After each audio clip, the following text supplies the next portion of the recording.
our next question is, consider a system of Ising model with n spins at very low temperature when almost all spins are aligned parallel to the field and each spin flip constitute energy 2J, and in configuration with having energy E is equal to minus Nj plus 2Rj. The number of configurations are NCR and we are required to find the partition function. अब हमारे पास R spins है या R spin particles ले लो जो कि सारे के सारे फील्ड के साथ पैरेलली अलाइंड है। अब हमें क्या करना है कि अगर एक स्पिन फ्लिप होता है, यानी कि अगर सबसे पहले कॉन्फ़िगरेशन थी माइनस हाफ स्पिन की, सपोज वो मान लो कि मेरी फील्ड डाउनवर्ड डायरेक्शन में लग रही है, तो ये इसके साथ पैरेलली अलाइन था।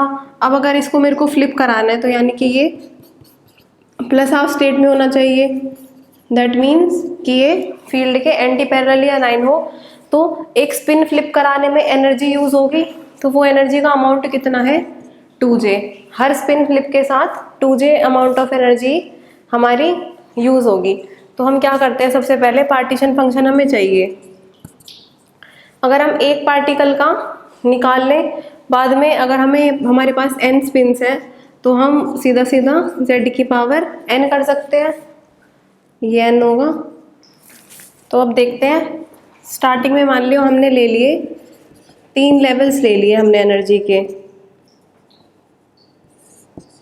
क्योंकि हमारे पास हर एक स्पिन फ्लिप के साथ एनर्जी एसोसिएटेड है 2J, तो मैंने मेरे 3 लेवल ले लिए -2J, 0 और 2J। ये हो गई E0 की वैल्यू, ये E1 और ये E2। अब पार्टीशन फंक्शन लिखते हैं, तो Z इज इक्वल टू सबसे पहले 2C0 e to the power minus beta और लोवेस्ट लेवल की energy that is -2J plus 2C1। अब इस वाले लेवल की एनर्जी क्या है 0, so e to the power -0 plus 2C2 e to the power minus beta, और सबसे ऊपर वाले लेवल की एनर्जी है मेरी 2J divide by sigma R 0 से 2CR। ठीक है, तो अब इसको सॉल्व कर लेते हैं। ये एक पार्टिकल के लिए हो गया, मतलब एक स्पिन के लिए हो गया। अब n स्पिन्स के लिए निकाल लेंगे, तो सबसे पहले इसको जब सॉल्व करेंगे तो 2C0 क्या आएगा 1, so e to the power plus 2 beta j plus 2C1 is 2, e to the power -0 is 1 plus 2C2 is also 1 and e to the power -2 beta j। और जब इसको आप सॉल्व करोगे, ये इसका एक्सपेंशन क्या होगा 2C0 plus 2C1 plus 2C2, और इनकी वैल्यूज़ का सम होगा 4।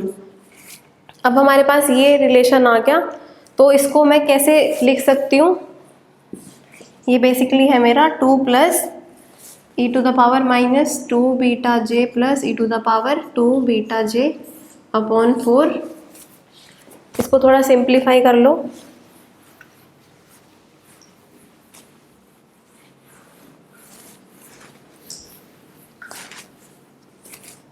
इसको हम कैसे लिख सकते हैं, e to the power minus beta j plus e to the power plus beta j का अगर मैं स्क्वायर करूं तो ये किसके इक्वल आएगा, e to the power -2 beta j plus e to the power 2 beta j और प्लस 2। तो ये ऊपर जो न्यूमरेटर वाली टर्म है ये इस टर्म का स्क्वायर हो गया, और इस टर्म को मैं क्या लिख सकती हूँ, ट्वाइस ऑफ कॉस हाइपरबोलिक और बीटा j। ठीक है, इसको मैं लिख सकती हूँ ये। तो सीधा सीधा हमारा जो पार्टीशन फंक्शन था वो हो गया 2 cos hyperbolic beta j divide by 4 और इसकी पावर n। तो यहाँ से कैंसिल कर लो, तो ये आ गया cos h j upon beta की वैल्यू पुट कर दो kBt, और इस पूरे की पावर हो गई n। ये n क्यों आया, क्योंकि n स्पिन्स के लिए अगर हम देखें तो पार्टीशन फंक्शन हमारे पास फर्स्ट के लिए Q1 के लिए अगर Q था तो n के लिए क्या हो जाएगा Q1 की पावर n। तो हमारा ऑप्शन D करेक्ट हो गया। So our next question is, consider a system of 3 spins S1, S2, S3, each of which can take values plus and minus 1. The energy of the system is given by E is equal to minus J S1, S2 plus S2, S3 plus S3, S1. Now we are asked about the minimum energy and corresponding number of configurations. हमसे minimum energy पूछी है system की. हमारे पास S1, S2, S3 तीन particles हैं जो की values ले सकते हैं प्लस माइनस 1, यानी कि S1, S2 और S3 में से तीनों की वैल्यू प्लस माइनस 1 हो सकती है. हमें एनर्जी की वैल्यू पता है minus J S1, S2 plus S2, S3 plus S3 और S1. अब देखो मिनिमम एनर्जी कब होगी, सबसे बाहर क्या है, नेगेटिव साइन है, तो अगर ये क्वांटिटी मेरी पॉजिटिव हो या ब्रैकेट वाली पूरी क्वांटिटी अगर पॉजिटिव हो और मैक्सिमम हो तो तभी मेरी मिनिमम एनर्जी होगी. तो हम कंसिडर करते हैं जब सारे स्पिन अप स्टेट में हैं. तो अगर स्पिन अप स्टेट में है तीनों S1, S2 और S3, तो स्पिन की वैल्यू क्या हो गई प्लस 1. अब ये वैल्यू इस एनर्जी की वैल्यू में पुट करो. सो S2 into S1 is 1 plus 1 plus 1 that is minus 3J. तो ये हमारी मिनिमम एनर्जी पॉसिबल हो गई. एक कॉन्फ़िगरेशन मेरी ये हो गई. दूसरी कॉन्फ़िगरेशन अगर मैं देखूं तीनों को स्पिन डाउन स्टेट में S1, S2 और S3, तो यहाँ से मेरी S की वैल्यू क्या हो गई तीनों के लिए माइनस 1. अब इसके लिए हम एनर्जी अगर निकालें तो माइनस J. अब minus 1 into minus 1 is plus 1 plus same minus 1 into minus 1 plus 1. इसके लिए भी minus 1 into plus minus 1 is plus 1. सो यहाँ से भी मेरी एनर्जी आ गई माइनस 3J. तो मेरे पास दो कॉन्फ़िगरेशन हो गई और मिनिमम एनर्जी मेरी हो गई माइनस 3J. अगर किसी को ये डायरेक्टली दो कॉन्फ़िगरेशन समझ ना आए तो वो क्या करे,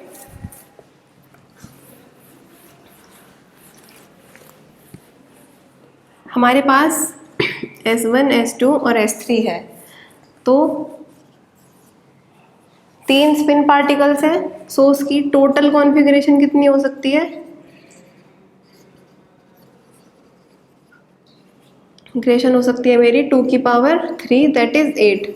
क्योंकि एक स्पिन की वैल्यू प्लस माइनस 1 हो सकती है, यानी कि एक स्पिन के लिए दो कॉन्फ़िगरेशन पॉसिबल है, या तो प्लस 1 या माइनस 1. तो तीन के लिए टोटल उनका कॉम्बिनेशन कितना पॉसिबल होगा, that is 2 to the power 3 and which is 8. So उसके लिए क्या करेंगे, सबसे पहले तीनों पार्टिकल स्पिन अप स्टेट में, फिर हम ऐसे 8 कॉम्बिनेशन बना लेंगे और सारे कॉम्बिनेशंस के लिए एनर्जी में वैल्यू पुट करेंगे और वहाँ से देखेंगे कि मिनिमम कौन सी एनर्जी है. तो मैं ये कॉम्बिनेशन बना के बता देती हूँ.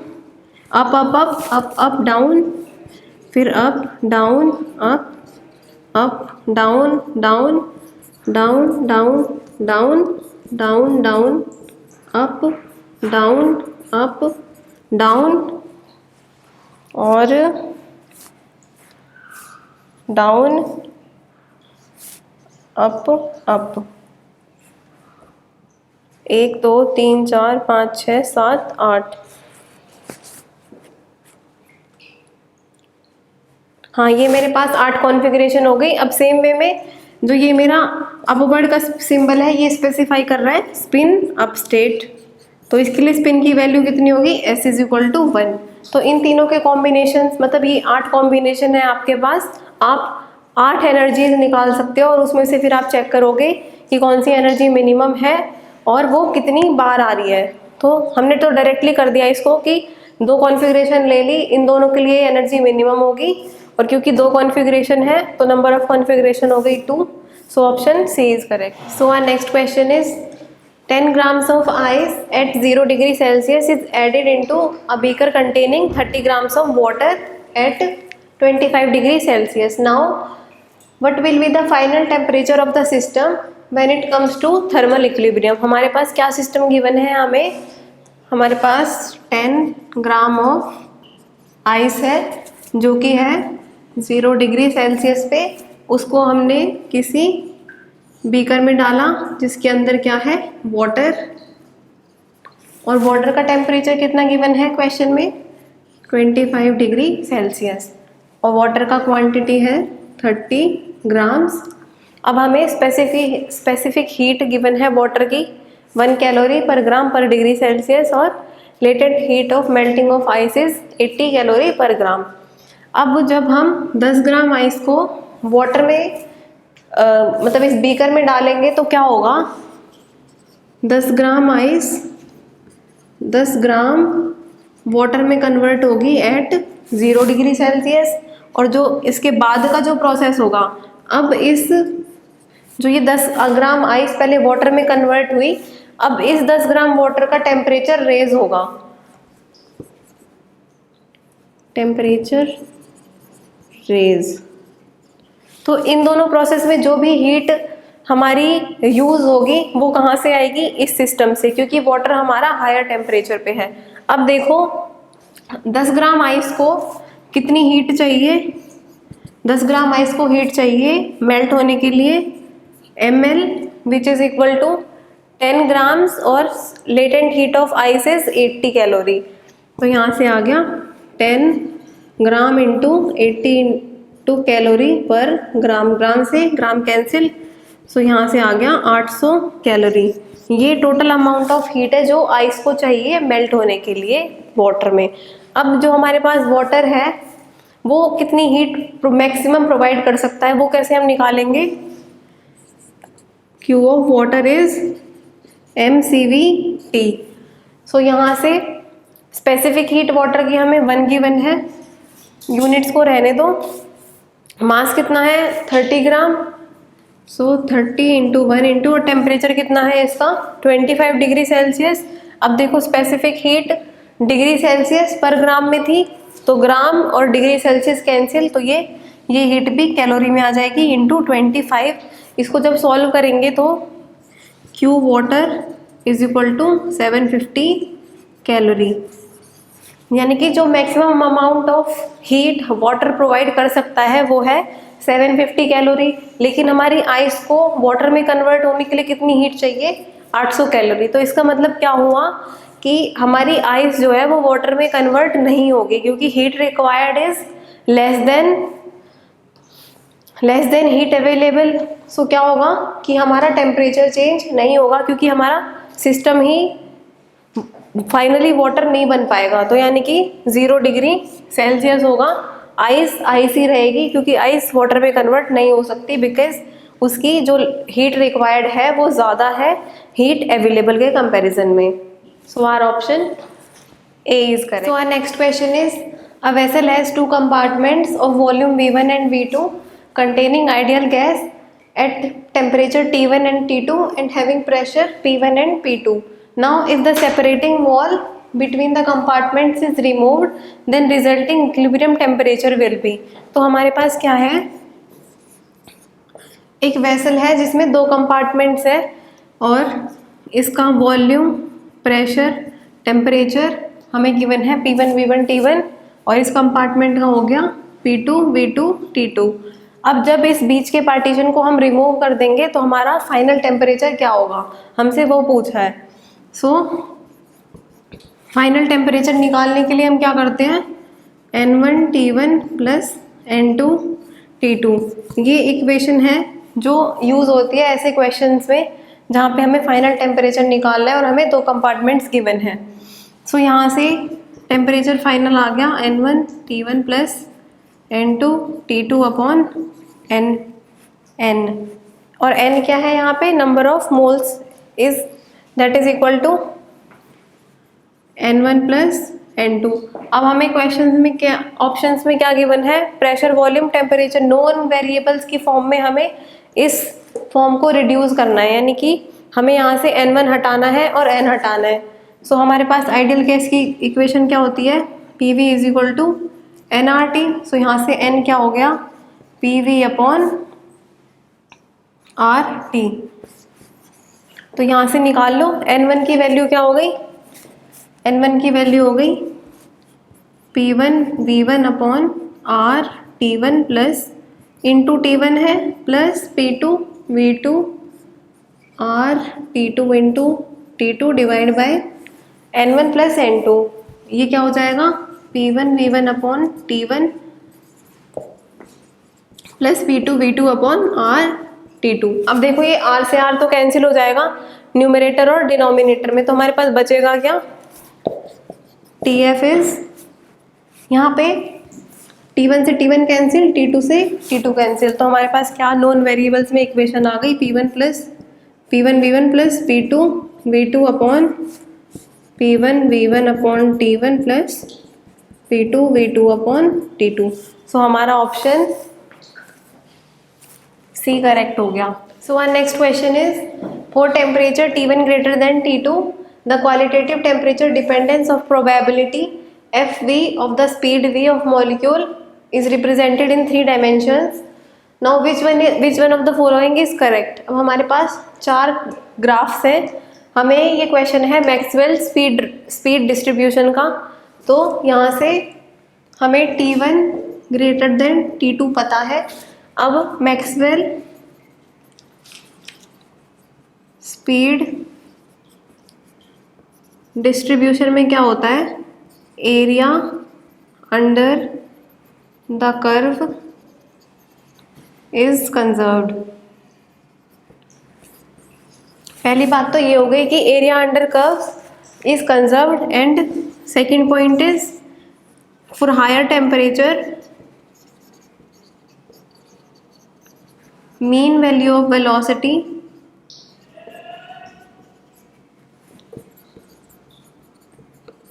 shifts to higher value, यानी कि जैसे जैसे टेम्परेचर बढ़ता जाएगा वैसे वैसे मीन वैल्यू की वेलोसिटी हायर वैल्यू की तरफ बढ़ती जाएगी, और हम कह सकते हैं टूवर्ड्स राइट साइड, यानी कि इस तरफ वो बढ़ती जाएगी। अब हमें इन दोनों चीज़ों का ध्यान रखना है, और हमें क्वेश्चन में इंफॉर्मेशन क्या गिवन है, T1 ग्रेटर देन T2। अब जो वेलोसिटी होती है वो डायरेक्टली प्रोपोर्शनल होती है अंडर रूट ऑफ टेम्परेचर के। सो यहाँ से क्या आ गया, V1 is greater than V2।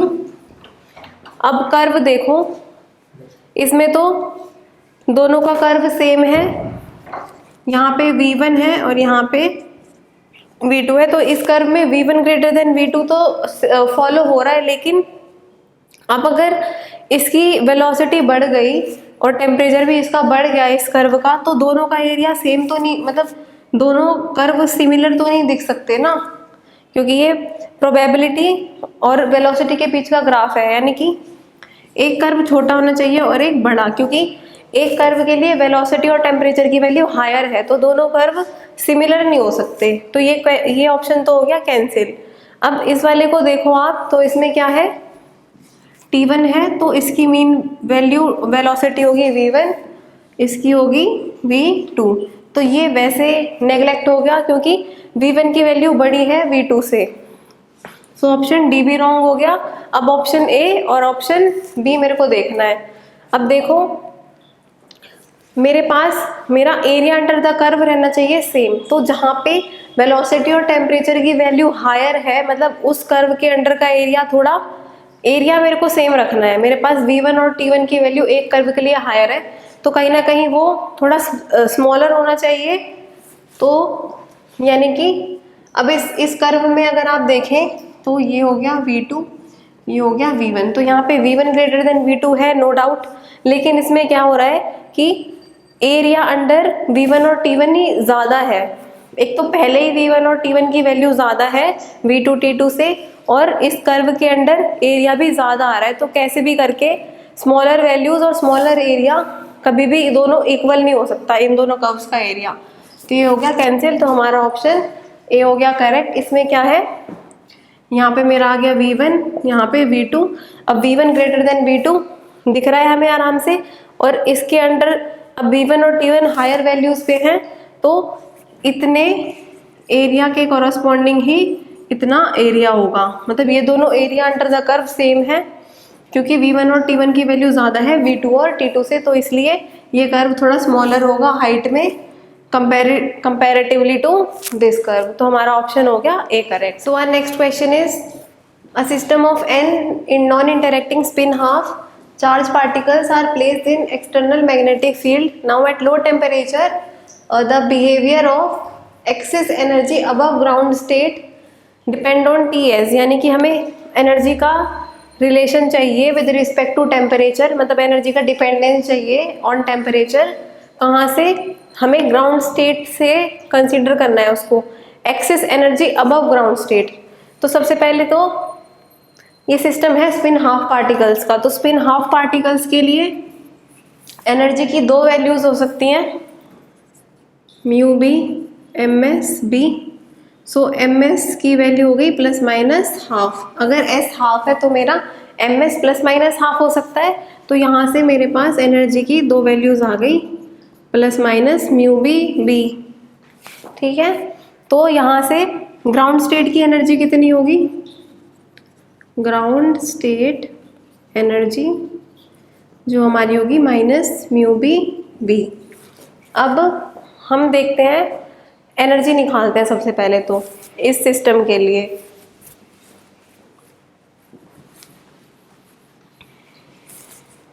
तो मेरे पास इसका पार्टीशन फंक्शन क्या हो जाएगा? एनर्जी की माइनस प्लस माइनस वैल्यू है तो प्लस माइनस बीटा ही आ जाएगा। अगर मैं इसको plus minus beta mu B H mu B B लिख लो, एच छोड़ो, plus e to the power beta mu B B. अब सबसे पहले हमें एनर्जी निकालनी है, तो वो क्या होती है? K T square del by del T of L N Z. तो जब इसको आप सॉल्व करोगे, सपोज लॉग जेड क्या हो गया? ये है एक पार्टिकल के लिए, मतलब अगर एक स्पिन ऑफ पार्टिकल हो, लेकिन अगर मेरे पास system of N non interacting particle है तो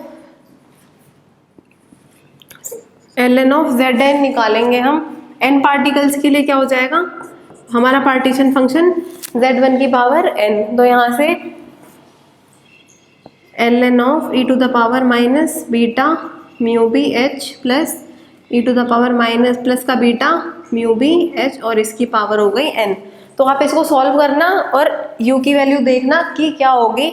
यहाँ पे मैं डेरिवेटिव करके नहीं दिखा रही हूँ, सिंपली इसको इस वैल्यू को टेम्परेचर के विद रिस्पेक्ट हमको डेरिवेट करना है, और हमें हमारे एनर्जी की वैल्यू मिल जाएगी जो कि कितनी आएगी? Minus mu B B 10 hyperbolic mu B B upon K T. ये यहाँ पे मैंने h लिख दिया है, इसको b लिख दो। h ले लो या b ले लो, कोई डिफरेंस नहीं है, बस एक म्यू का डिफरेंस होता है। b is equal to mu not h होता है, तो वो कोई भी ले लो यहाँ पे, क्योंकि हम इतना डीप में जाते नहीं है कॉन्स्टेंट्स के ऊपर। तो मेरे पास एनर्जी की वैल्यू आ जाएगी minus mu B B 10h mu B H upon K T. Okay, ये बीटा की वैल्यू मैंने पुट कर दिया है, beta is 1 upon K T. So लिख ही देते हैं, beta is 1 upon K T. आपको कुछ नहीं करना, सिर्फ इस टर्म को इस इक्वेशन में पुट करना है, टी के विद रिस्पेक्ट में डेरिवेटिव लेना है, आपके पास ये रिलेशन आ जाएगा। अब यहाँ से हमें ग्राउंड स्टेट एनर्जी थी हमारी माइनस म्यू बी बी, हमें इन दोनों का डिफरेंस चाहिए और फिर हमें टेम्परेचर की डिपेंडेंस देखनी है, क्योंकि क्वेश्चन में साफ साफ लिखा है leading behaviour of excess energy above ground state. So delta U is minus mu B B. इसको अगर मैं ओपन कर लूँ तो ये कितना हो जाएगा? 10 हाइपरबोलिक को minus mu B B upon K T plus का माइनस, ऊपर साइन वाली टर्म आएगी, sine H upon cos H होगा। तो साइन को हम कैसे ओपन कर सकते हैं?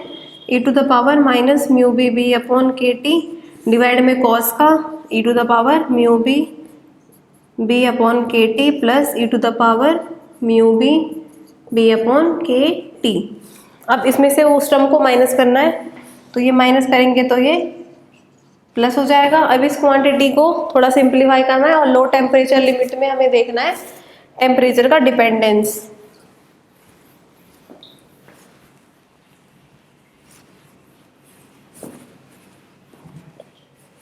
तो हमारे पास क्या आ गया? डेल्टा यू इज, इन दोनों को इसमें से म्यू बी बी कॉमन ले लो, या माइनस म्यू बी बी मैंने कॉमन अगर लिया तो मेरे पास क्या बच गया? Exponential plus mu B B upon K T minus mu B B upon K T. Denominator में मेरे पास है K T plus minus upon K T, और इस टर्म में से भी माइनस म्यू बी भी कॉमन ले लिया तो -1 बचेगा, और -1 जब बचेगा तो इस डिनोमिनेटर को न्यूमरेटर में ले जाएंगे। सो ये सीधा नीचे आ गया e⁻ mu B B upon K T plus e⁻ minus mu B B upon K T. अब इसको थोड़ा सिंप्लीफाई करो, देखो क्या कैंसिल हो रहा है। यहाँ पे देखो ये प्लस का टर्म है, ये हो गया कैंसिल, और ये हो गए ऐड। तो यहाँ से आ गया मेरे पास, इसको रब कर लेते हैं। इसको थोड़ा ध्यान से करना क्योंकि काफ़ी टर्म्स है इसमें, तो बीच में गड़बड़ हो सकती है। म्यू बी बी ये हो गया -2 e⁻ minus mu B B upon K T, denominator as it is, इसको mu B B upon K T plus e⁻ minus mu B B upon K T. ये दोनों माइनस माइनस कैंसिल, ये हो गया energy. अब low temperature में क्या होगा, ये डिनोमिनेटर वाली टर्म हो जाएगी बहुत लेस, तो हमारा जो डिपेंडेंस है डेल्टा यू का वो कुछ e⁻ minus mu B B upon K T के इक्वल आ रहा है। सिर्फ न्यूमरेटर को कंसीडर करेंगे क्योंकि डिनोमिनेटर वाली जो टर्म्स है वो लो टेम्परेचर लिमिट में बहुत कम हो जाएगी, तो हमारा डिपेंडेंस इसके ऊपर आएगा। अब इसको कोई कांस्टेंट पुट कर दो -c अपॉन टी, तो हमारा आंसर हो गया option D C. So our next question is consider a system of 2 Ising spins S1 and S2 taking values +-1 with interaction energy E is equal to -J S1 S2. अब when it is in thermal equilibrium at temperature T for large value of T, average value of the system varies as C by KBT. तो हमें C की value निकालनी है। सो हमें system given है S1 और S2, ये दो आइजिंग स्पिन का सिस्टम है जहाँ पे S1 S2 क्या क्या वैल्यू ले सकते हैं +-1। अब हमें सबसे पहले एनर्जी गिवन है -J S1 S2, ठीक है। तो अगर हमारे पास S1 S2 की +-1 वैल्यू पॉसिबल है तो हम पॉसिबल कॉन्फ़िगरेशन निकालेंगे। सपोज दोनों स्पिन अप स्टेट में है, एक स्पिन अप में एक स्पिन डाउन में, दूसरा डाउन में, पहला अप में और दोनों डाउन में, तो ये मेरी 4 कॉन्फ़िगरेशन पॉसिबल है। अब मैं इनके लिए एनर्जी की वैल्यू निकाल लूँगी। तो देखो अगर दोनों प्लस अप मतलब अप स्टेट में है, यानी कि दोनों के लिए स्पिन की वैल्यू +1 है, तो S1 S2 कितना हो गया +1 और एनर्जी कितनी होगी -J। अब इस स्टेट के लिए देखो दोनों की वैल्यू क्या होगी, S1 और S2 दोनों की वैल्यू होगी -1, तो -1 × -1 इज +1 एंड हमारी एनर्जी की वैल्यू क्या हो गई -J। अभी जो बाकी की 2 स्टेट्स बची हैं इनमें क्या होगा, +1 × -1 इज -1 एंड इंटू बाहर एक माइनस है तो +J, और सेम इसके लिए भी +J। मेरे पास एनर्जी की 2 वैल्यू आ गई, एक -J और एक +J, और दोनों की डिजेनरेसी क्या है 2, यानी कि दोनों लेवल्स 2-फोल्ड डिजेनरेट है। अब मैं एवरेज वैल्यू ऑफ एनर्जी निकालती हूँ, वो कैसे निकालेंगे। So average value of energy को हम कैसे लिख सकते हैं, एनर्जी क्या क्या पॉसिबल थी मेरी -J और J, और डिजेनरेसी कितनी थी दोनों की 2। सो 2J e⁻ beta, 2J + 2J e⁻ beta और -2J। सॉरी एनर्जी की वैल्यू तो J ही पॉसिबल है, तो ये 2 सिर्फ डिजेनरेसी है, तो ये मल्टीप्लिकेटिव फैक्टर में आएगा। एनर्जी की पॉसिबल वैल्यू तो हमारी +-J ही है, divide by partition function which is -βJ + 2 e⁻βJ।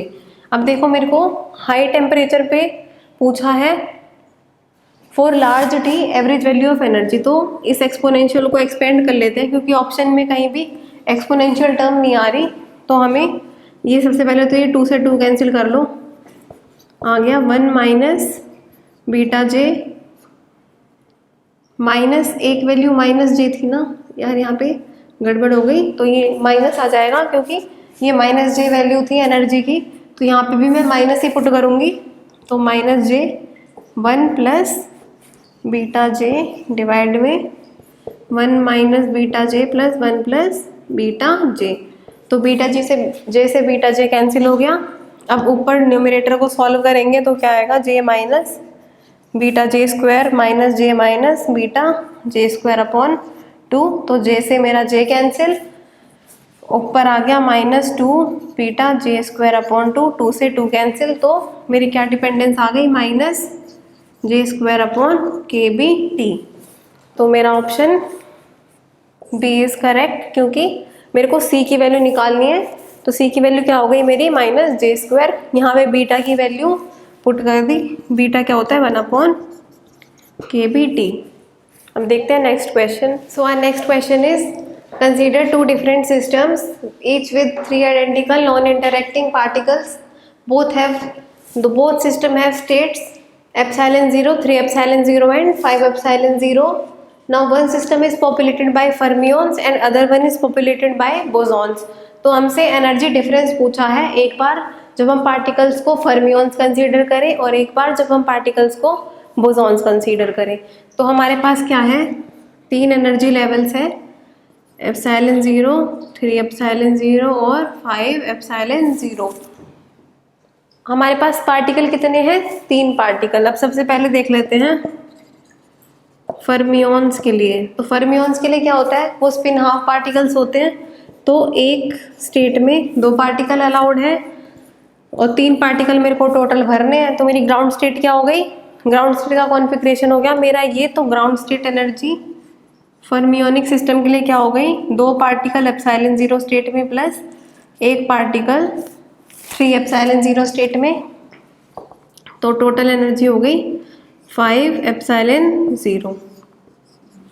अब अगर मैं बोसॉन्स का कंसीडर करूं, नाउ फॉर बोसॉन्स, बोसॉन्स में क्या है, लोएस्ट स्टेट में ही सारे पार्टिकल एकोमोडेट हो सकते हैं, मतलब वहाँ पे स्पिन मैटर नहीं करती बोसॉन्स के केस में।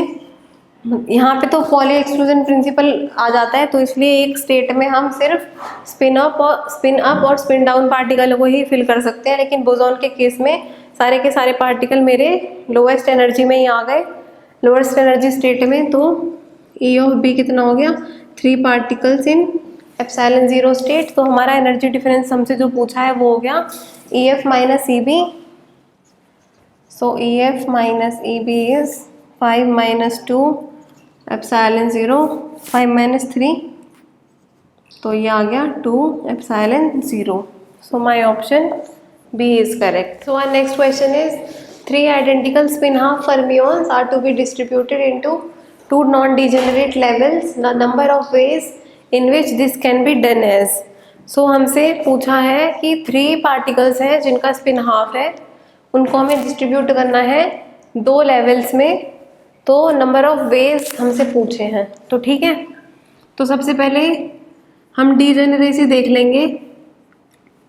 एक तो डीजेनरेसी होगी स्पिन की वजह से, स्पिन डीजेनरेसी जो क्या होती है 2s + 1, और एक नंबर ऑफ मतलब कितने एनर्जी लेवल्स हैं। तो टोटल डीजेनरेसी मेरी कितनी हो गई, total degeneracy is n into spin degeneracy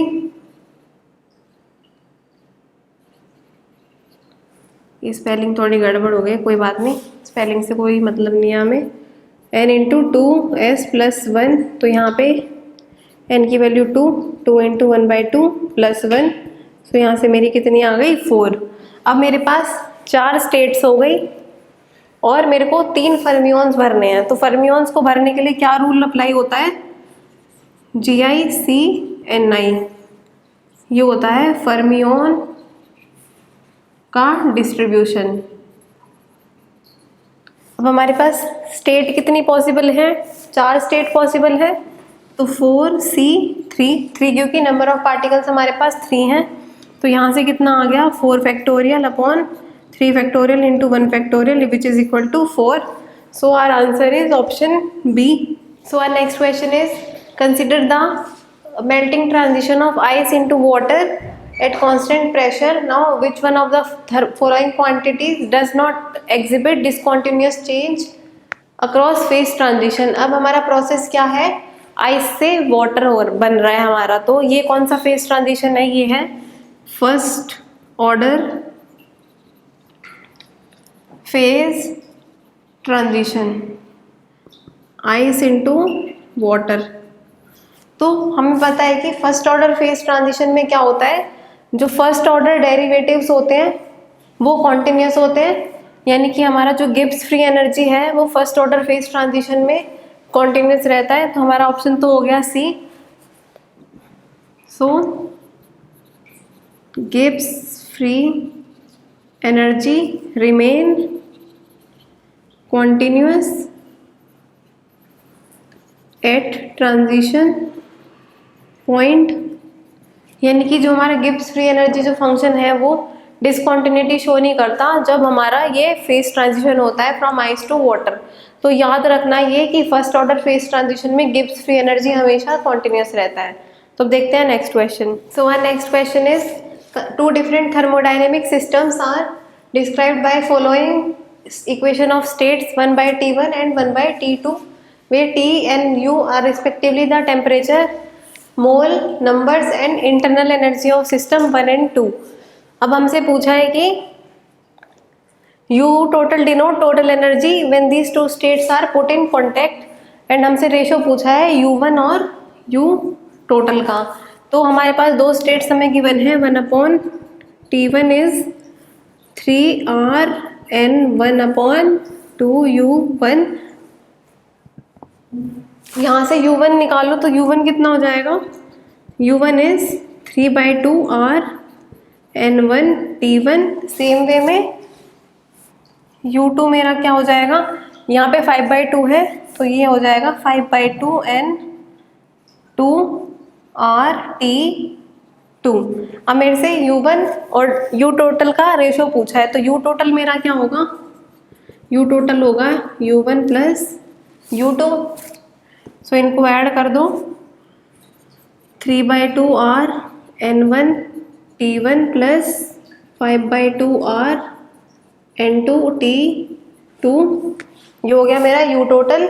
अब इसका जो हमसे रिक्वायर्ड रेशो है वो क्या है, required ratio is U1/U total. तो U1 कितना निकाला था हमने, 3/2 N1RT1 डिवाइड बाय वो क्वांटिटी। सो यहाँ से आ गया 3/2 N1RT1 प्लस 5/2 RN2 और T2। अब देखो R से R कैंसिल हो गया, ये हाफ से हाफ कैंसिल, R से R कैंसिल, तो मेरे पास क्या बचा, 3N1T1/3N1T1 प्लस 5N2 और T2। सो थर्मल इक्विलिब्रियम पे क्या होगा, T1 और T2 की वैल्यू हो जाएगी equal. So at thermal equilibrium T1 is equal to T2। So T1 is equal to T2 जब हो जाएगा तो T भी कैंसिल, तो मेरे पास क्या बच गया, मेरा रेशो मेरे पास हो गया U1/U total is 3N1/3N1 plus 5N2। तो मेरा option B is correct. So our next question is the speed v of molecule of mass m1 of ideal gas obeys Maxwell velocity distribution law at equilibrium temperature. Now let Vx, Vy, Vz be speed of molecules in xyz direction or components of velocity, and Kb is Boltzmann constant. Now average value of alpha Vx minus beta Vy का whole square हमसे पूछा है, तो इसकी value alpha Vx minus beta Vy का whole square हमसे पूछा है। तो सबसे पहले तो हमें पता होना चाहिए कि जो वेलोसिटी का कंपोनेंट का अगर स्क्वायर है तो वो टेम्परेचर पे डायरेक्ट डिपेंडेंस रखता है। ठीक है, तो अब इसको खोलेंगे अगर, तो alpha square V X square plus beta square V Y square और -2 alpha beta V X V Y. अब ये टर्म होती है 0, ये आएगा मैक्सवेल वेलोसिटी डिस्ट्रीब्यूशन लॉ से, लेकिन इसकी वैल्यू हमें डायरेक्ट पता होनी चाहिए, क्योंकि अब कोई यहाँ पे इतना लंबा डेरिवेशन करने तो बैठेगा नहीं। तो बस ये याद रखो कि इस क्वांटिटी का डिपेंडेंस होता है टेम्परेचर पे डायरेक्ट रिलेशन में। अब ये V X V Y V Z कुछ भी हो सकता है, तो आप ये याद रखें बस V Y square is equal to V Z square. और जो भी क्रॉस टर्म्स होते हैं, यानी कि V X V Y V Z V X, उनका कॉन्ट्रीब्यूशन टेम्परेचर पे 0 होता है। तो ये वाली क्वांटिटी हो गई मेरी 0। तो यहाँ से क्या आ गया, alpha square V X square का डिपेंडेंस क्या है, K B T upon M plus beta square V Y square का भी के बी टी अपॉन एम। तो मेरे पास क्या आ गया, alpha square plus beta square K B T by M. तो मेरा option B is correct. So our next question is the free energy of system depends on thermodynamic variable as F is equal to minus A psi square plus B psi की power 6 with AB greater than 0, then the value of psi when the system is in thermodynamic equilibrium। तो thermodynamic equilibrium में जब system होगा तो हमसे साई की value पूछी है। तो हमारे पास F की वैल्यू क्या गिवन है, minus A psi square plus B psi 6। तो अब थर्मल इक्विलिब्रियम में क्या होगा, at thermal equilibrium del F by del psi is 0। तो यहीं से हम साई की वैल्यू निकालेंगे। तो मेरे पास आ गया del F by del psi is -2a psi plus 6b psi 5। अब इसको 0 के इक्वल पुट करो तो क्या आ जाएगा, -2a psi is equal to -6b psi 5। Minus से माइनस कैंसिल, 2 से 2 3 जा 6, साई की एक पावर से यहाँ पे बच जाएगा b साई की पावर 4। तो मेरे पास क्या आ गया, साई की value, Sai is a upon b की पावर 1/4। तो ऑप्शन कौन सा सही है, ऑप्शन डी इज करेक्ट।